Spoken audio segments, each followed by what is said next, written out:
Tonight on the Mac to the Future podcast, we are going to talk all about the dub-dubs, everything that happened at WWDC.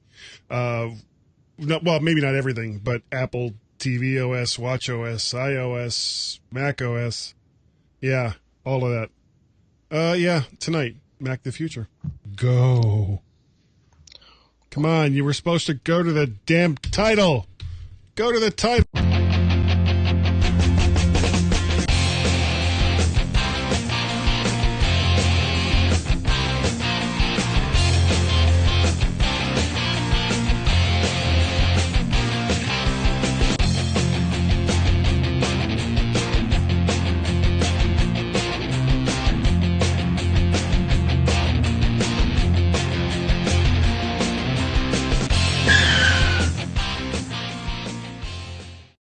Really dubbed. Okay, we are live, and Marcus says he's leaving. Okay, bye, Marcus. I don't know what to tell you, dude.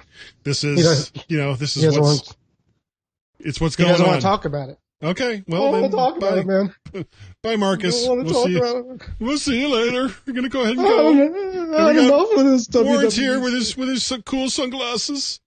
Yeah, it is bright in here. We're still gonna talk about WWDC, and just to show that there's no hard feelings. There's your comment, Marcus. It's right there.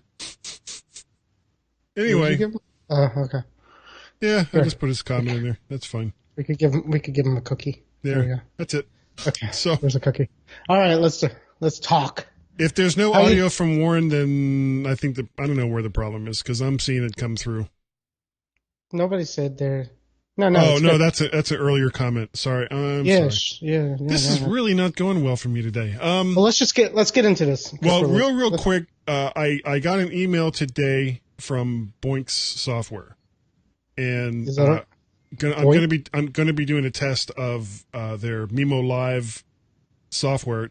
Not tonight, because it's a long and complicated process to set it up, but once it's set up, it is really, really cool software for doing like live casts and things like that. And the other thing is, I'm not going to be on next week, so I don't know if Warren is going to jump in or if somebody else is going to jump in. But I'm going to be in Boise, Idaho, visiting with my mother-in-law for her 90th birthday. So no show next week. I will be in London, England. For the whole, all of London, or just a little bit of London? Part of it. Yeah, I am going to England, so if any of the English Back to the Future people maybe want to say hi, let me know. Yeah, that'll work. There are a few of them. Yeah. Well, Monday was the big announcements for WWDC, for Apple, and all of their various OSs. There was no hardware announced at all. I don't think this should come as a real big surprise to anyone. WWDC, even though they have announced our hardware in the past, it's a developers conference. They're there to talk about the latest stuff that they mix into the magic in all the various OSs that they have, and that's kind of what they're doing. So, Warren, I thought we would. I've got them in order here, but we can skip around if you want to talk about something else. But I figured we'll start with the Apple TV OS. Now, this should also come as not a surprise, but only the 4th gen Apple TV, which is the only one currently capable of running apps, will work with the new version of the Apple TV OS.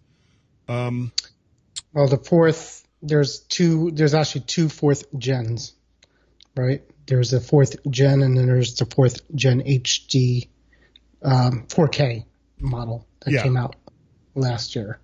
So, yes, those two are the ones that will get this upgrade to TV OS 5, I think. Yeah, I think it is TV OS 5. So, but a couple of things that were thrown in with this. I guess one of the big ones was Dolby ATMOS, which is surround sound technology that has not yet really been added to most movie download services or to the movies themselves, and it sounds wonderful if you have the setup to take advantage of it. Won't mean much for now for most Apple TV users unless you have like some big surround sound system that you have it connected to. which I don't. I just have it going to an old stereo stereo receiver that, God, I probably had since the 80s, you know, and then that's just outputting through RCA cables to the TV set. So, or from the TV set into it. I have a pretty inexpensive, it's a sound bar with a subwoofer down there. It's $200 connected to my Apple TV. And, you know, I think this Atmos is in movie theaters, if I'm not right. Yeah. So I think when you go there, you could get the Dolby ATMOS experience. And, you know, they in the beginning of the movie, they showed the kind of like what my fans sound like on the computer. I think right now, but much better. There was a part of The Simpsons where they did it, and there was an old guy and his teeth started falling out and things like that. So, well, I think didn't they also goof on the whole Maxell commercial with the guy in the chair as the sound is hitting him and stuff. They did that one too. Okay. So there you go. Atmos. There are new screensavers. Isn't that amazing?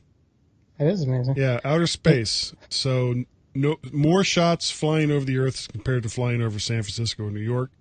And strangely enough, the screensavers on the Apple, I have the Apple TV 4, and the screensavers are actually really cool. They are. Yeah, they're really cool. I kind of, you know, there used to be a hack to get them on the Mac. You could download those screensavers onto the Mac. Then I kind of stopped working with High Sierra, so I stopped doing it. But they're neat. Michael Lacey is asking what the difference is between an Apple TV and a Chromecast.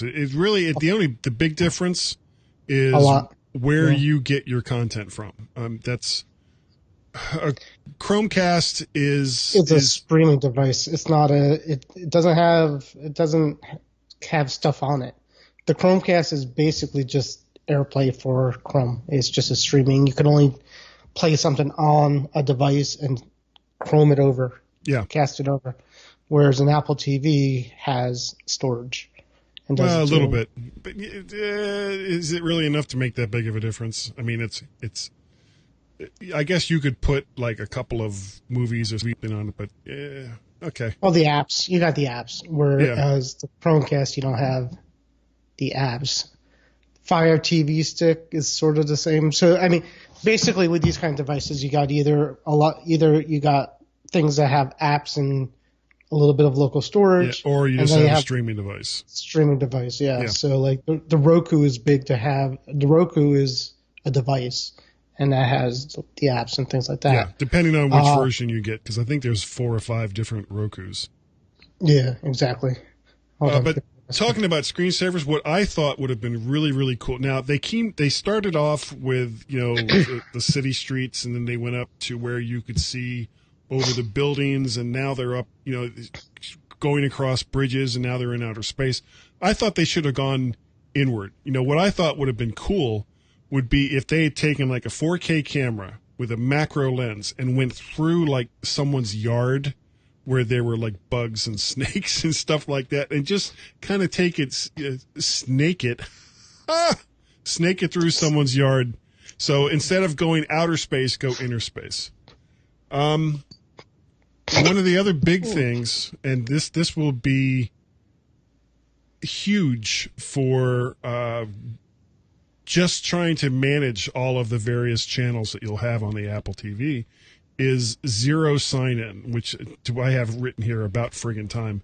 The days of having to choose what cable service you're using and then having to go and get pins and codes hopefully will be over. It's not necessarily Apple's fault this has taken so long. Most of the cable systems have been fighting streaming services tooth and nail because it takes away from their own revenue stream. And it looks like they're finally starting to realize that all they really are ISPs, and that they need to kind of embrace that. And if they want to offer TV channels as a service, that's fine, but they're going to have some competition. And if they fight against that competition, they're really on shaky ground, because a lot of these cable services are like standalone in the communities that they serve. And, you start making waves. You start looking at people calling out the M word, the monopoly word. Mm-hmm. Yep. Yep. They're gonna the end game of these boxes like Apple TV or Fire TV is basically being able to watch whatever you can normally watch on cable on these devices with minimal effort, and that is still not even close, I don't think. Well, not with the way it is currently. Not with the way it is currently. On Apple TV, I mean, there's an app for every channel, or probably about 50% of the channels out there, maybe 60, there's an app. And then in theory, Siri is supposed to figure out where you can watch it and go there as long as you're signed into the cable provider service. It's a mess. It's just a mess. So, but is that the fault of Apple, or is that the fault of the cable companies trying to keep that last bit of control?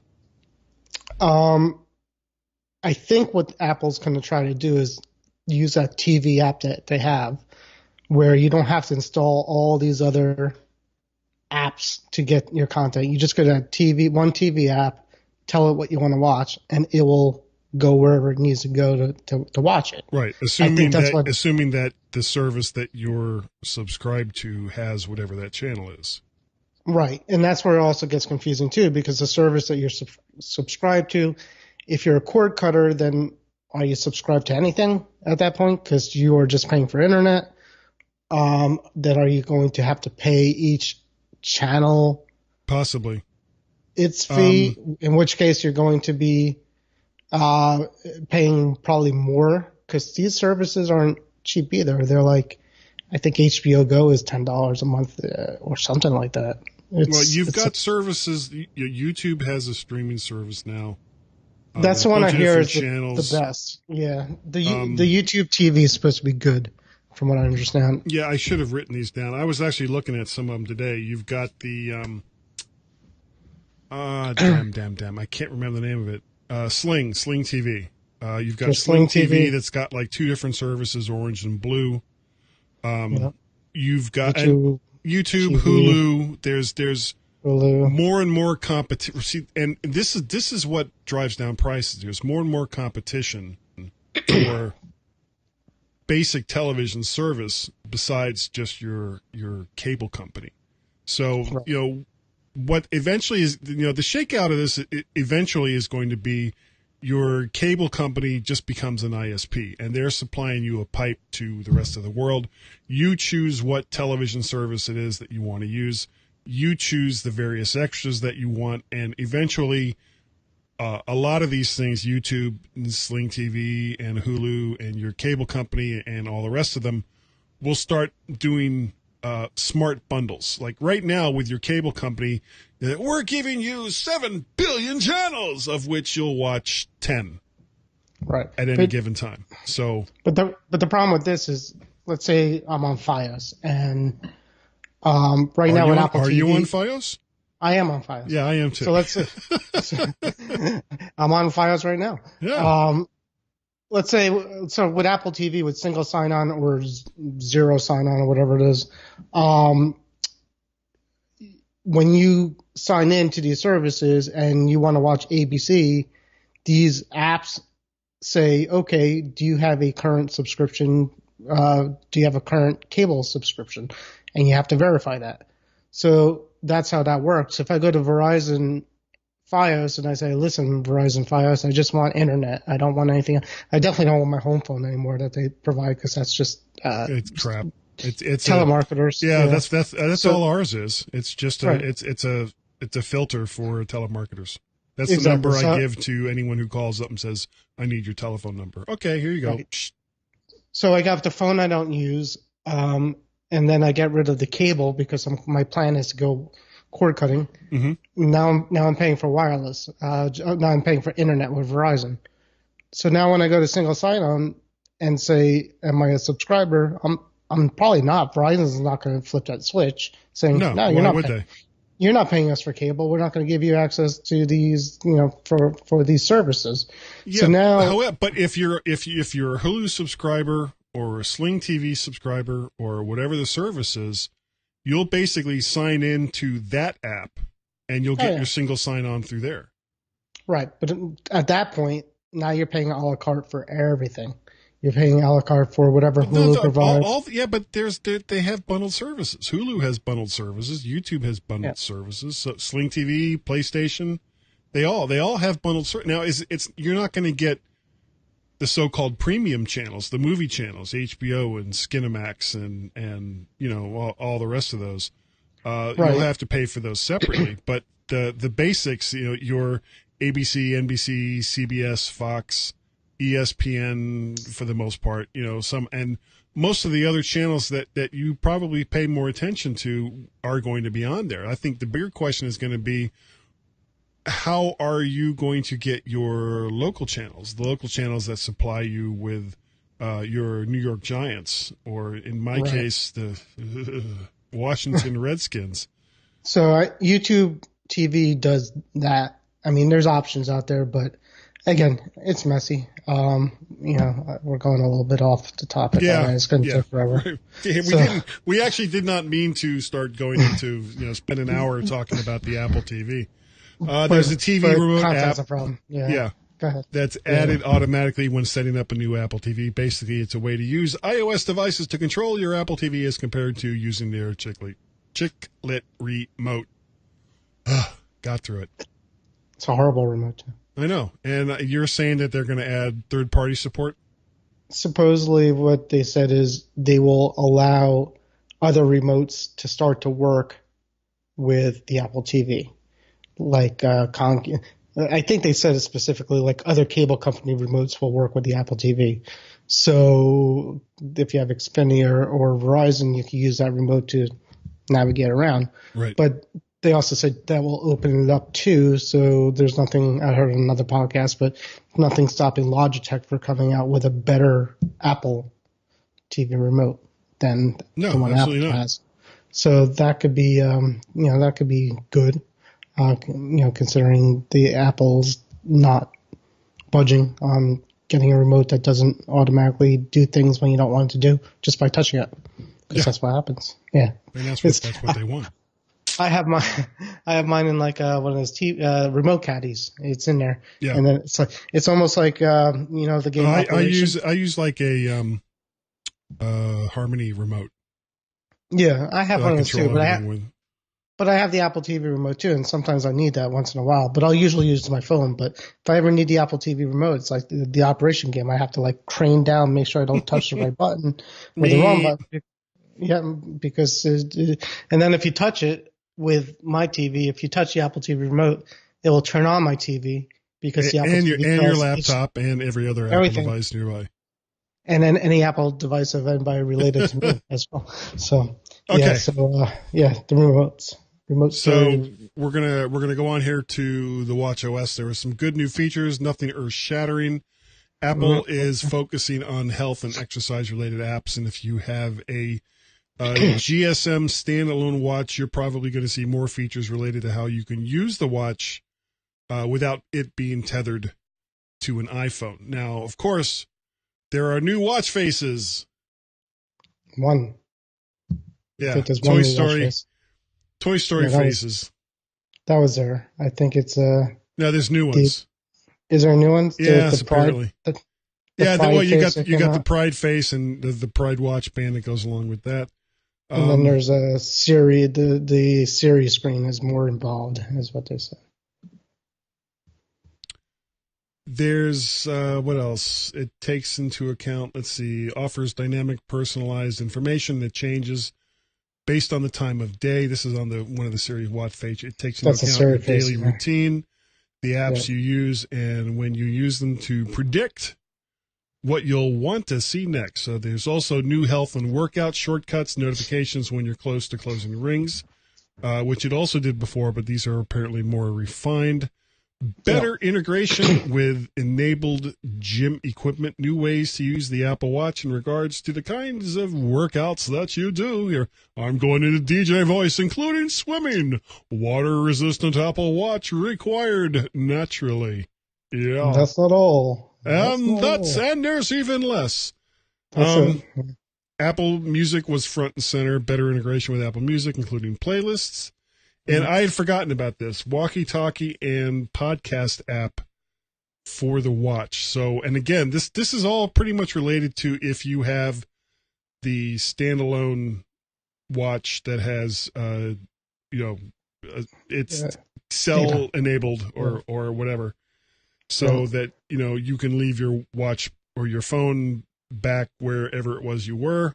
Yeah, and again, what I'm kind of waiting to see on this is when they're going to come out with a way to have your watch and your phone both use the same number, and you kind of choose which one is going to be the active one. So if you're just going to take the watch, you put your phone down and hit a button, and it doesn't turn the phone off, but it disconnects it from cellular so that it's not going to be interfering with anything that you're trying to do with the watch, which I don't have on at the moment. And the watch instead will get the GSM or whatever signal, and then everything that you want to do with the watch, you do with the watch. No, the cell providers are going to always want to sell you another line. Another data plan. So, yeah.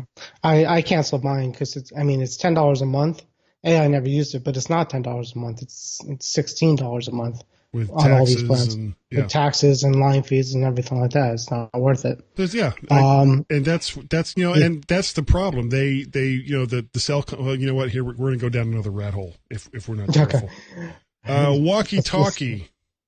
So I don't think you don't need this cell plan with that. I think if you have your iPhone with you, right. So if you have your phone with you, and my son has his watch and his phone in his pocket, and I have mine, I suppose I could go, Jacob, come here, and comes out through his watch.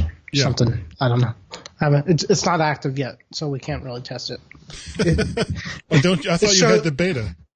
I do, and it shows, but nothing. It's like it says you have to add a contact for walkie-talkie, but it doesn't tell you how to do it, and there's no way to do it. Oh, that sucks. So, yeah, it doesn't work yet. So that's coming.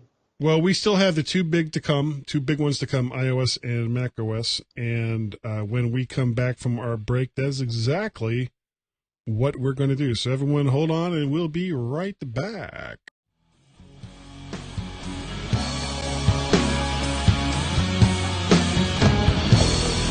Are you a new Mac user or an old hand? Wish you could know the ins and outs, keyboard shortcuts, or hidden tips and tricks to make you more efficient using your favorite computer? Hey, it's your lucky day, because Edward Eisen has written a great guide to knowing more about the Mac and the OS that it runs on. It's called This is the Light Side, and it's available through Apple's iBookstore or with Amazon. Better yet, it's not a stuffy old book that gathers dust on the shelf once the next operating system is released, because it's an e-book that you can look at any time you want. It won't get outdated because it's continuously being updated. Information on setting up your new Mac, installing and getting rid of applications, security settings and what to look out for, keyboard shortcuts, some basic app recommendations, how to use Windows on your Mac, if you really want to, that is, advanced topics, searching, using iCloud, and much more. All this for a mere 99 cents. Go to the iBookstore or Amazon and check out Edward Eisen's This is the Light Side.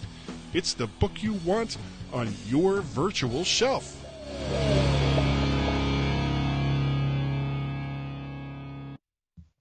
See, still no transition. This is why I'm kind of looking forward to trying Memo Live once I get it all set up. Okay. Let's not even go into that. iOS, unsurprisingly, there was a lot of stuff with iOS because that's the main thing right now for Apple. It looks like they're trying to rectify the mistakes of the past by being upfront. Error making local recording. That's not a good sign. Trying to rectify mistakes. No, it's on my end. It's not recording video, which means that I'll have to, if it didn't record the video, it means I'll have to grab it off of Facebook, which is going to be more time involved and a lower quality copy. But I'm not going to worry about that right now. They're trying to rectify mistakes of the past. Third time I've tried to say this. Mistakes of the past by being upfront about performance and battery life, not just on new phones, but older ones too. So iOS got most of the attention. Some apps were updated, and certain apps, and I was not aware of this, that were only available on the iPhone and not the iPad. The Stocks app and the Memos app were not on the iPad. I was not aware of that. And the calculator is still not available on the iPad. But that would be like a big ass calculator. That would be like huge, big buttons. Hooray! Guess so. I don't know. 4 plus 4 equals 8. Okay. It's like the you ever see the old people remote controls? That's like that. Yeah. Like they sell at Target. Yeah, it's got buttons like this big. It's like, the buttons are that big, so 101 channel go. Okay. Janet, put on channel 43. Hold on. Wheel of Fortune is on. Jeopardy's on right after it. Okay. I can't see. Turn it up. The cat's still in the room, so it's not loud enough. All right, Lots of talk about faster opening of apps, better keyboard response, and camera openings on all supported devices, which is kind of their way of hedging their bets if it doesn't go the way people think it should. Now, this was huge. Screen time. They spent a lot of time talking about this, and there was a lot of talk about being on your phone too much. So Apple has created ways to track and limit those things that you say you spend too much time on, which you'll then ignore 99% of the time, as most people will. In theory, this will probably be better for parents with children that have iOS devices. You'll be able to set hard limits on when apps can be used and for how long. So you tell your kid to go to bed at 9 o'clock, and you don't have to worry about them, being on their iPhones or their iPads after that, because you can say at 9 o'clock, off it goes. Right. So you could see what you're spending time on. You could set limits on things. You could actually set limits for your own self if you want. But from what I understand, Mike is leaving. Bye, Mike. Come back soon. Okay. Yeah, it's probably good for it's good for parents. No adult, I don't think, is going to say, you know what, I am on that stupid app far too long. Right. So I'm gonna make it so that I can't go on it after that, when all you really have to do is just hit a button. Oh, I just need another 15 minutes. That's all. 15 more minutes for Farmville. 15 more minutes for this app. It's actually scary. I started looking at it. It's actually scary. It tells you how many times you've brought your phone up to your face. Yeah. Oh, really? Well, really if you have the 10. You'd have to have that feature, that FaceTime feature, or the face feature. No, it's because it's even, I think it, like, whenever it wakes to unlock, even the 8 will do that too. It won't unlock, but it'll wake up, right? When you do this, the light comes on. Mm-hmm. Okay. So it tells you how often you grab your phone. Did the light come on? Yes, it did. Awesome. But I don't know if it did it because it went from lying flat to upright. I don't know. Right, but it kind of, here, what does it say specifically? It says, I'll tell you what it says. It says restrictions. What the hell Frank Petrie says he has no self-control. Screen time. So you get a screen that tells you that I've been 58 minutes on social networking today, downtime, app limits, always allowed. I want to see, I know I saw it, how many times you lifted your face. Here it is, pickups. I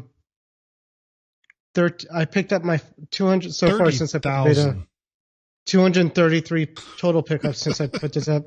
13 times per hour. So I'm lifting I'm picking up my phone. That's a 13. Lot. Yeah, it's not good. Okay. So well, see, I don't have time to do that at work, unfortunately. I wish I did. Well, I mean, if you're trying to make quota, you could just work and do this. Yeah. 35. I'm going to beat 36, Warren's time of 37, however many times it's going to come up to my face. 39, My face. It's yeah. Okay. Once every 4 minutes. So that it's interesting. Notifications. This can now be grouped by apps and set to be ignored if you have settings set to quiet time. They won't ding or buzz your phone either. You'll be able to dismiss or interact with multiple notifications at the same time from the same app instead of having to deal with each one individually. And I would have say that's a big hooray. It works well so far. It's pretty cool. Well, are you on the beta for the Mac too? I'm on beta on everything. Yeah. And it's all seems to be working okay? Yeah. And some bugs here and there, but I got my 2 MacBooks on the beta. I have my iPhone X and the iPad 10.5 on the beta. I got my watch on the beta before they pulled it, and I think the Apple TVs. That's not necessarily a good thing. No, but I made it, and the Apple TV is on the beta. I can't even tell. The Apple TV I don't even look at, but yeah. I mean, I've said it before in the group. Everything is revertible except for the watch. So if things, and I've done this, if things go horribly wrong, you could just restore from time to time. Horribly wrong. It's on fire. Yeah, revert from that. We have new animojis. We do. I made one. Did you guys see it? I have an Animoji. Actually, with my tongue sticking out, you'd be able to see it with the new one. That's me. Oh, you can't see shit. No, yeah, it's all flashed out. Okay. But and I then do have an and so you made a Memoji? I did. Yeah. Okay. Well, they spent a lot of time talking about it, and I guess now you can stick your tongue out at people live. And there's new ones with dinosaurs, tigers, and ghosts. Oh my! And this Memoji looks a lot like what Nintendo used to do with the old Wii, where you'd make like a little animated figure of yourself. That's exactly what it looks like. Yeah. Except I look a lot better in Memoji form. I'll tell you that. Yeah, I know I certainly would, because I'd give myself hair. Yeah, me too. It's fun. Again, with the Animojis, people will use it for about a week, then it will stop. But it's fun. Right. Group FaceTime. Group FaceTime. This could be cool. Yeah. Yeah. Could you imagine trying to do this show with 32 people all trying to talk at the same time? No, I couldn't imagine. There's like ways to mute them too and control it. Well, isn't there? Like, this could actually work if there was a control mechanism for whoever initiated the call, so that you could bring people in one at a time. So basically, it would be like you and me talking. I'm on one side, and then I hit a button, and whoever it is that I want to talk to pops up on the other side, and then once they're done, they go away. I bring up someone else. That would be kind of cool if it would work, but I don't think there's a way to do that. The way they showed it is whoever's kind of talking goes into the bigger screen, and if you don't talk for a while, you go to like into the back. But yeah, if you're like the one that started it, if you could like flick them out, that'd be awesome. Like, you get out of here. You said something I don't like. I'm out. And the demonstration they didn't seem scripted at all. Not at all. No, they caught all the Facebook programmers off guard. Here we are. They were all the Facebook FaceTime right. They were all the FaceTime programmers, from what I understand, in that demo. Yeah, I mean, it's going to be good it'll be good for families, who want to get together virtually. I think I can't see a lot of businesses going this route. I think they'll stick with their Skypes or their whatever they use. More professional services. Just because if it doesn't work, they know who they can yell at. Exactly. This is going to be more for kids and families. I think will use it. It'll be Here we all at this dance party. Ooh, ooh, ooh, ooh. All right. Siri. We think kids don't actually interact with each other now physically. Yeah. This is gonna be better. Well, it should cut down on the teen pregnancy rate. So, anytime that happens, that's a good thing. You would hope. Yeah, probably just got myself in trouble over that. More apps can use Siri now, and Siri can do certain workflows when it's triggered. This is part of a new app Apple is calling Shortcuts. Apparently, it's more of a catch-up for Siri as compared to other digital assistants who's had something like this for some time. I'm trying to see if I could get an example, but I have seen it in action, and it tries to. So the past 2 days since I got the beta, I've been listening to podcasts, driving my son to school, and texting my wife. So today I looked at it, and for some reason it popped up and said, "Hey, you should listen to a podcast and text your wife." So that's what it does. At the same time, yeah.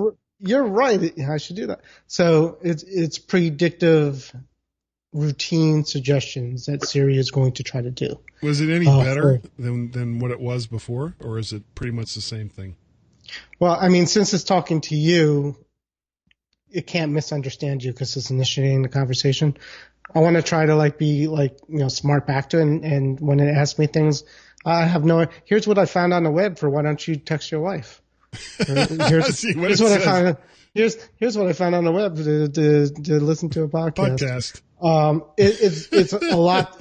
It's a lot different than asking Siri to do something. All it is basically a notification suggesting you should do something. It's not even talking. It's just a text, a notification on the screen.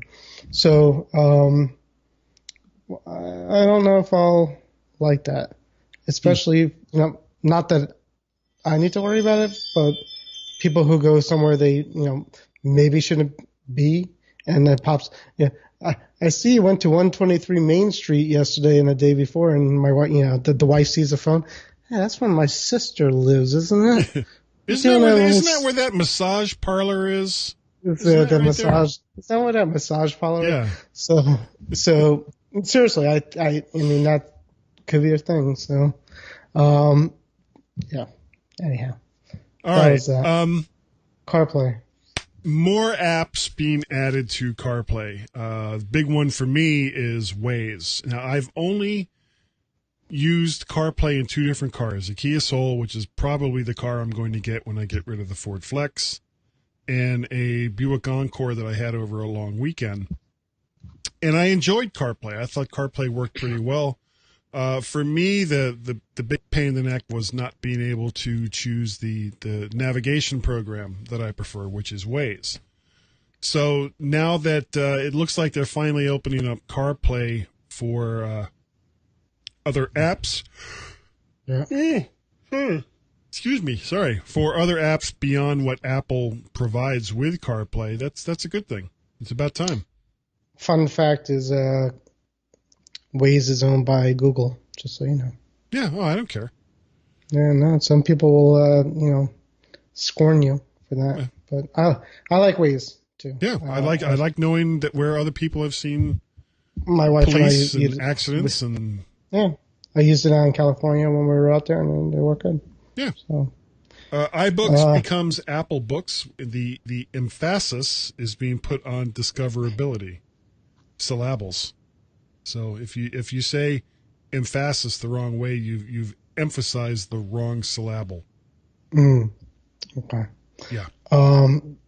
Yep. And then augmented reality, they did a whole thing on it. Probably with Legos and people complaining too much. So yeah, you got the augmented reality where you could, for those who don't know the difference. So VR is basically you look at a screen and it's in front of your face and you kind of see worlds around you and things like that. Augmented reality is basically you look at your screen, but your screen's camera looks through the world, and whatever you're looking at, it will add stuff to it. So things like the Lego game, basically look at the screen and you could do things and shoot things and you'll see it happening. And then there's a measuring tool that comes with the beta. Basically, it's other apps have started this, like IKEA and Home Depot and things like that. And it kind of works. It's sort of buggy, but you go like this with something and you click on here and then you move it and click again.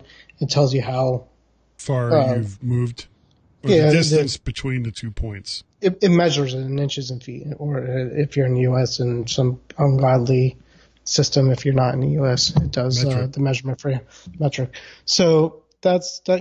It's buggy, but that's could come in handy, especially hanging pictures. I don't know, I'm doing it all the time because my wife's always buying pictures. But if I could find a way to use it to, start a place on the wall, measure over, and then like kind of mark those spots, rather than and it also has a level.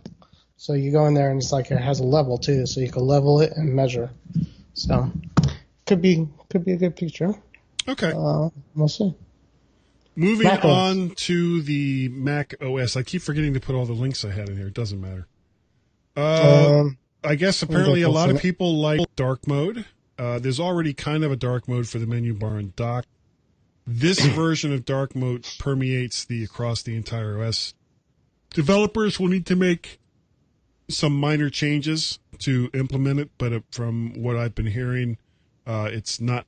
I'm not a developer, but according to some of the people that are, they say it's not that big a deal to make your applications dark mode ready. So if I'm actually currently running that older, the High Sierra version of dark mode where it's just the menu bar and the dock, and it's okay. There are some applications that are already set up for it. I think Adobe Suite's stuff is set up for it. I don't know who else is. Safari is. I have it now, so it's kind of neat. Is it more readable in the dark, which I guess is what it's intended for? Yeah, and it looks nicer.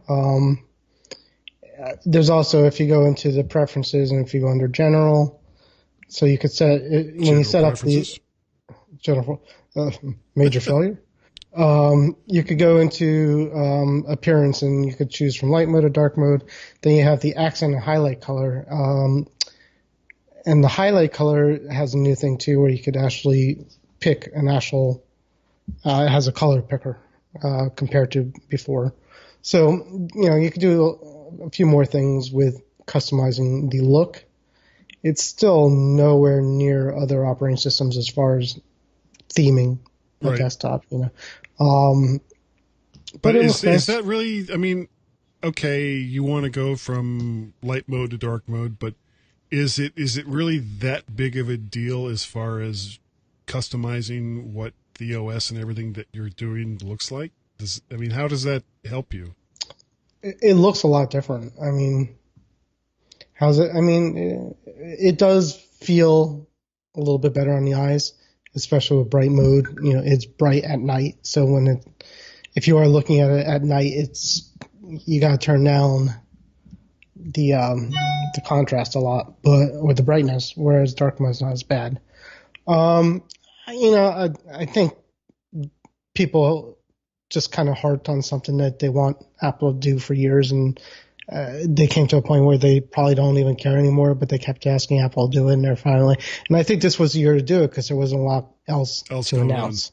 So I think they're pretty much like, I said it before. Hey, how about APFS for Fusion drives? Hey, just a year late. So Johnny, not Johnny, but Phil Schiller went up to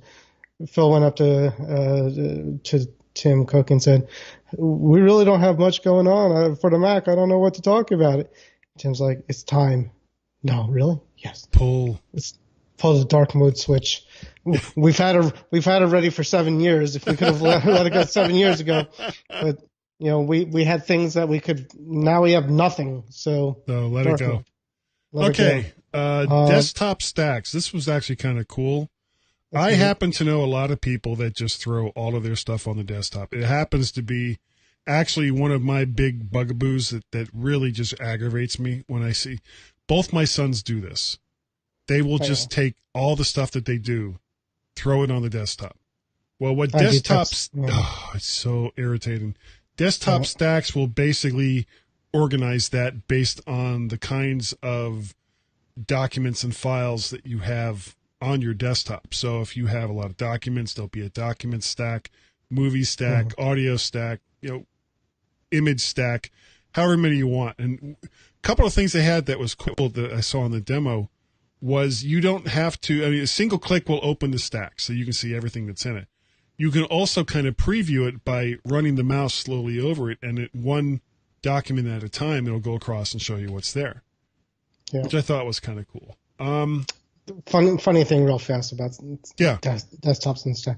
So I do IT tech support. I'm a tech, and numerous times, especially early on, you learn not to F with people's desktop. Because they get pissed. They get pissed. So I've I've come in and computers are like on fire, virus ridden, and I've spend like 3 hours getting it in. It's perfect. Everything's good. And, I'll get a call 10 minutes later. Where'd you put my stuff? In a panic. Not even that. It's like, I had a document on the left corner here. It's gone. And I'll run over. I'm like, no, it's just moved. It's right there. It's in an actual folder that has documents. So, Microsoft not Word even that, documents. or just moving it like 2 inches somewhere else, they get panicked.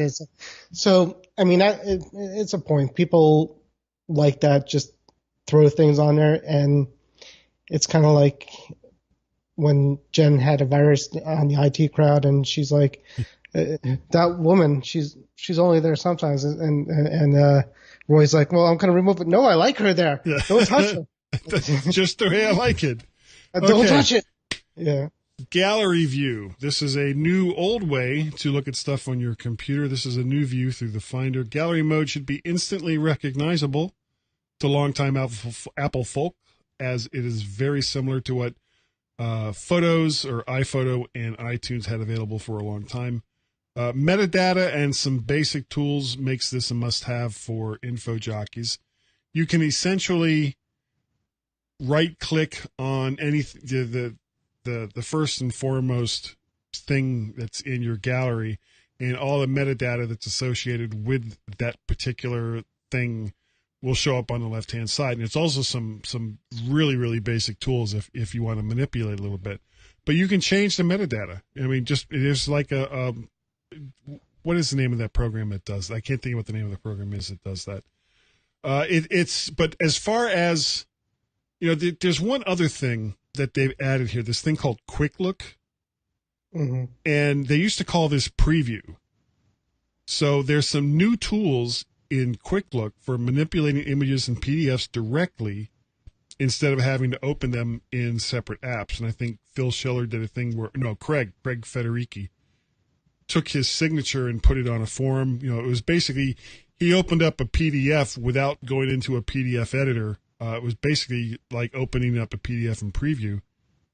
Did some stuff to it while it was, live there on his desktop without actually having Preview or something like that open, and then put it away, and it saved all the changes. So that's kind of cool. But, it's basically like they gave more functions to Preview. Yeah. More or less, so. But without actually having to open Preview. It's basically Preview. Right. Preview, Quick Look is basically Preview without having to open Preview. Continuity camera. Continuity continues to be continuity continues with being able to snap a picture from your phone and immediately being able to use it on your Mac. Okay, I've actually don't really use continuity that much, even though this iMac is capable of it. That's actually a cool feature too, especially for like if I do product reviews. A lot of times I'll take a picture of it and I'll need to add it to my article. So prior to that, what I had to do is wait for my iPhoto library to sync up. Right. So this is better. That's good. App Wrap, there was a demo and an explanation on how iOS apps will slowly be made available on the Mac. They actually did kind of a funny thing, and I have it here on the bottom. And they addressed the whole, is Apple going to merge iOS and macOS? And on the huge screen, this big, no, that's not what we're going to do. But a lot of a lot of iOS apps that it makes sense to use on a Mac, you'll be able to use on your Mac. All right. It's basically the wrapper to get it from an iOS device to the Mac is easier to send over to the Mac. That's what they're saying. Which would be good. Yep, lots of announcements on security and the elimination of useful data given to websites when using Safari. Safari is also going to eliminate, this is the first time I've heard this, canvas fingerprinting, which uses your Mac's unique signature as in configuration. So how much RAM you have, the size of your hard drive, the types of applications that you have. Basically, a lot of the stuff that was available in the About This Mac part.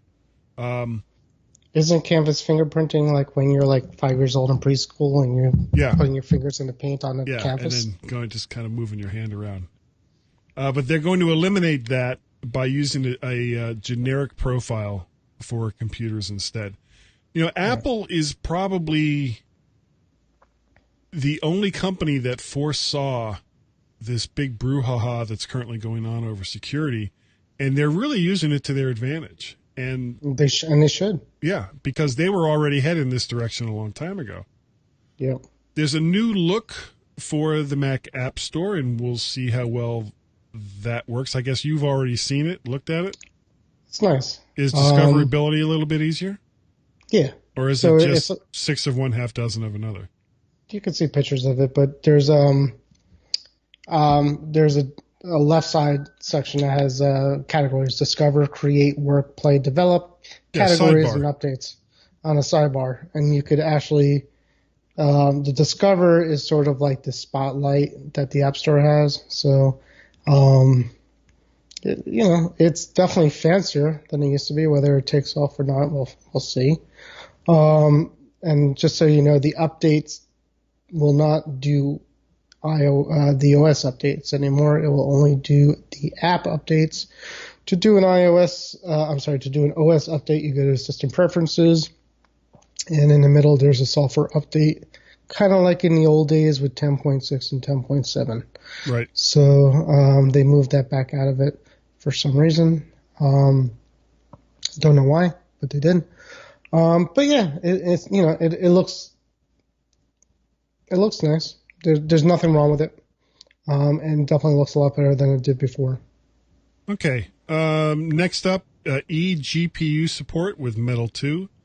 It is set up and inspired. Yes, Frank. Sorry. Yeah, it will support up to 4 eGPUs per computer.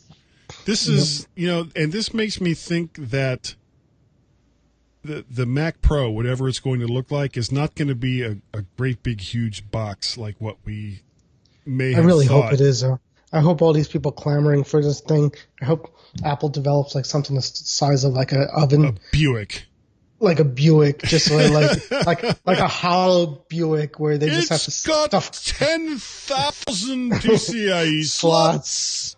You could put in 128 terabytes of memory chips.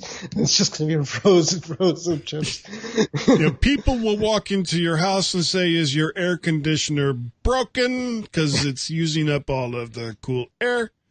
You think those cheese graters were big and heavy? Oh, they were. Wait till you see that's going to. It's going to make those cheese graters look like the Mac Mini. The Apple Chevy, that's what they'll call it. The Apple Chevy. All right, and that's unless you got something else. That was like I think the main stuff that they talked about. Yeah, just kids, be careful with beta. It's weird. Since Monday, I have seen post after post after post in Mac for the Future talking about how do I get the betas. How do I get this? And I'm in the beta program. Yeah, I have not installed it. So it is too early. It is too, for me, I typically wasn't installing it until you got to at least the 4th beta. And by that time you were in like the 2nd or 3rd public beta. I have a secret. What's that? Get 2. I have like 2 of every kind of device. Oh, okay. Well, you know what? I can't afford to have two different iMacs and except no, to watch. I do have it's here someplace. Here it is. You have two Macs. I sold you one at least. Yeah, I got this one right here. Yeah, so Mac put it Mini. on there, sure. Yeah, throw it on there. I'll run it. What the The well, I beta. don't know how well it's going to run it because it's only a it's only a two core i5, I think. There's only one way to the- find out. Well, that's true. That's true. And I've It- got this third monitor that I'm not really doing anything with. So with the Mac beta and the iOS beta, it's focused on performance, and I've been doing the betas for the past 4 years, maybe. When I signed up for the developer program, this is the fastest first beta out there that I've seen. Performance-wise, it's probably about the same as High Sierra, if not maybe a little bit faster even. You could tell all my apps work. And last year, none of my apps worked with the beta. On the betas. Yeah, so they are taking a different approach here because they did not have new features really. So they have no excuse really to. It's almost like when last year when they released the beta and the year before, it's like almost like they forgot everything that was working before and made it not work. It's like Bluetooth wasn't working on the first beta. It's like it was working for 4 years and then they released the beta 11 and it stopped working. So I think conspiracy theory is I think they slowed down at first. Development. Not the development. They slow down the actual performance of these devices, and then as the betas go on, you'll see the performance go up. And I think they do that on purpose because all the developers are like, "Oh my God, it's so much faster than it was." Well, yeah, because it was crap before, but not this year. It's actually really Pretty good. pretty good. So because I don't think they have much to change over. Well, once I get back from Idaho, I will probably install it on the Mac Mini and see how it goes. Do it. That's going to do it for tonight's show. Thank you all for watching. MacStock 2018 is cleaning up July 21st and 22nd in Woodstock, Illinois. Use the coupon code MyMac, all one word, to get $70 off, which will make your total cost for both days of the conference $179, and that includes everything. There's like no special fees that you have to pay for certain tracks. That's all the sessions. That's all the deeper dives. That's the Saturday night shindig.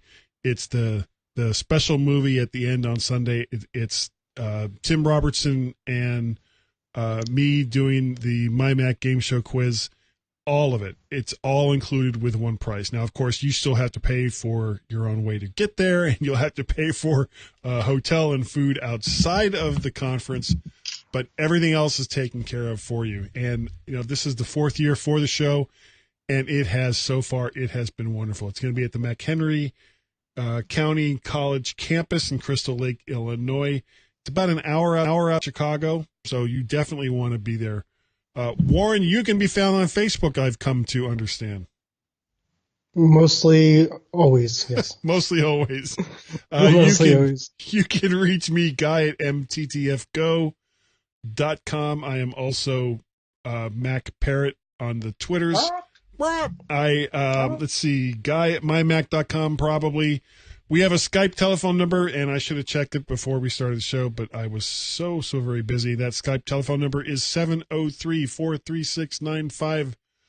703-436-9501. You can call it collect. You can call it collect, but call it today. Yeah. So, Warren, thank you so very much for being on tonight. I appreciate it. No problem. Have a good trip to Boise. And you have a good trip to London. It doesn't seem fair that you get to go to London and... You want to trade? I'll go to Boise. No, you really don't want to do that. Yeah. Have fun. Though, actually, I'm going to meet up with a MyMacker that's out there. I'm not going to say his last name. First name is Gary. He lives out there, and so I'm hoping to be able to get together with him while I'm out there. But that is neither here nor there. So thank you all for watching tonight. I really do appreciate it. And remember, there's not going to be a show next week unless somebody else from Mac to the Future Facebook group does something. But I really, really do appreciate it. And we shall catch you in about 2 weeks.